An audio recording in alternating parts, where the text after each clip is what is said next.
Hi, welcome to Footwork Hacks, free fighting applications of footwork for Karate and Arnis. What is a hack? Dictionary definitions, Merriam-Webster, quote, a clever tip for doing something or improving something. From dictionary.com, a tip, trick, or efficient method for doing or managing something. That's what a hack is. And what I'm going to be showing in this series of videos are various little tips, tricks, etc. that will improve your footwork. Now, when I look at footwork in terms of a fighting game or free fighting. But in a fighting game, and it doesn't matter whether it's something like Olympic Taekwondo, Muay Thai kickboxing, MMA, point karate, etc., what you have is you have basically a duel. You have an opponent versus another opponent. And here is where footwork really comes into play. When I first began karate, footwork was very limited. Now, this is back in the middling to late 60s. Basically, it was forwards and backwards. You either rushed in, hit the guy, or you backed up and played defense that way, or you backed up as part of your block so you could block and counter, etc., etc. Now, as the game progressed, footwork got a little bit more expansive in terms of being strategic and how you apply what you're doing.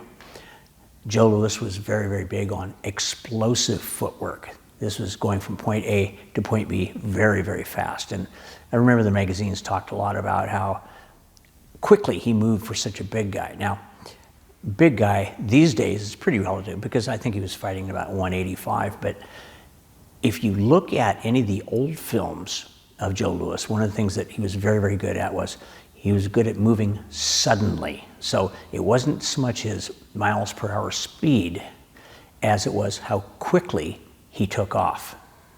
Now you go further into the late 70s, early 80s, and footwork as part of your offensive and defensive strategy really expanded again quite a bit, mostly due to fighters like Keith Vitale, Mike Genova, and so forth. Now, I have to admit, I was a step behind Keith in terms of footwork. In fact, I worked with him quite a bit on, how do I improve my footwork? And, he showed me several tips and exercises and like that. And they were fine, but they never quite caught on with me. So I was still, to a degree, a linear fighter.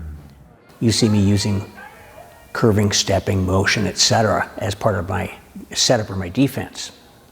Now, as you watch that, you probably noticed a couple of things. Number one was that I'm using a lot of energy. I mean, there's a lot of energy. The second thing was, even though I was evading and like that, I wasn't really setting myself up for a counter. So in terms of my own personal footwork, this showed a particular weakness. Now, why do I bring all this up in terms of what I used to do and so forth? Well, it's really simple. Back in the ancient days, as I like to call them, I was young, I had a great metabolism, I had fast twitch muscles, I was quick, I had this boundless energy, but what was missing was an actual foundation or bedrock to what I was doing because I was relying on attributes. The footwork of today's fighters is really something to behold.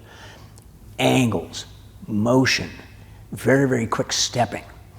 You take a look at any of the American point fighters, and they've got this balance on one leg thing, really, really down, and sideways dodging and so forth. You take a look at the WKA fighters or the Japanese style fighters, and you see a lot of just quick footwork. And there's only one problem in that, is that they are gifted athletes. You take a look at all these guys who are competing, and they are young. They're the age I was when I was fighting. Now, that's all nice and fine for them. But let's take a look at those of us now who are in our years, or those who do karate for a different reason, not for sport. They might like the sport aspect of it.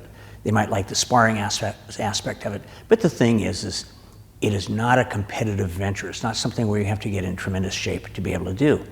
How to use footwork that way. How do you move forwards, backwards, sideways, etc., but at the same time not have the necessity to expend the tremendous amount of energy that it takes to be able to move that explosively?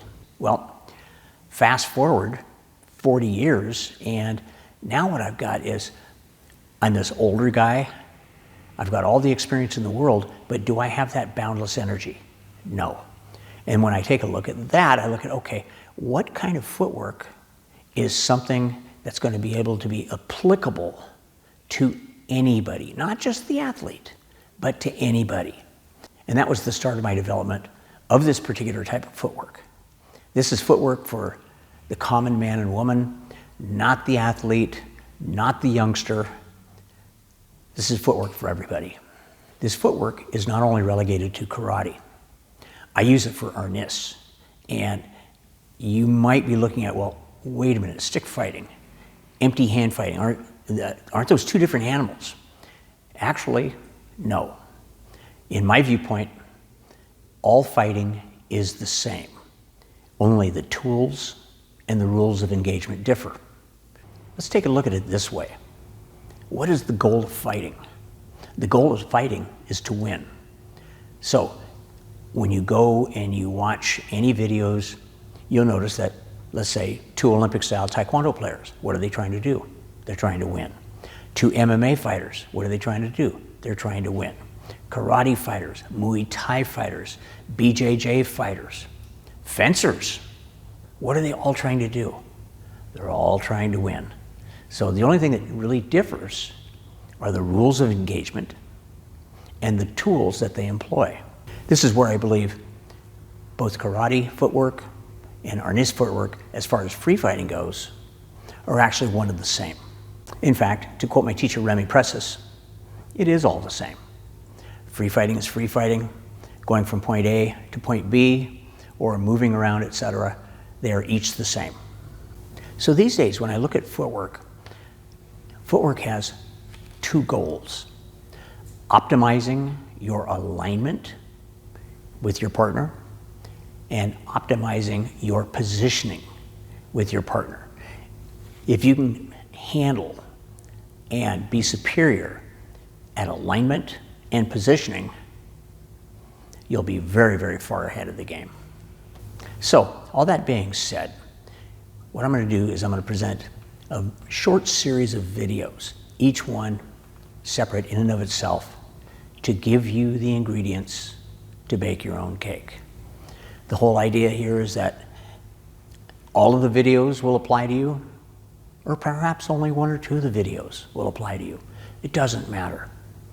The idea here is that whatever that I present in here that resonates with you, that speaks with you, that goes, oh, this is the missing piece of the puzzle, or oh, I never looked at it like that. That's the purpose.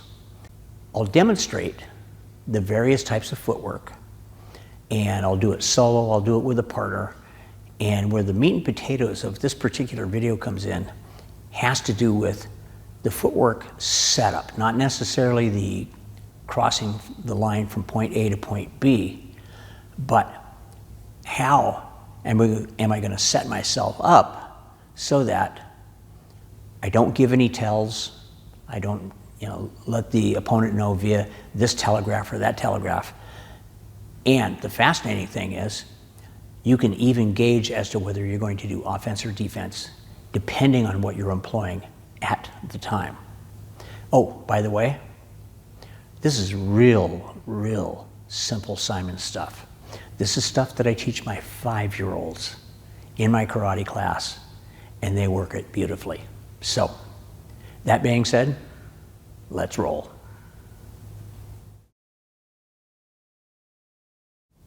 The first thing we're going to get into is what I call footwork setups.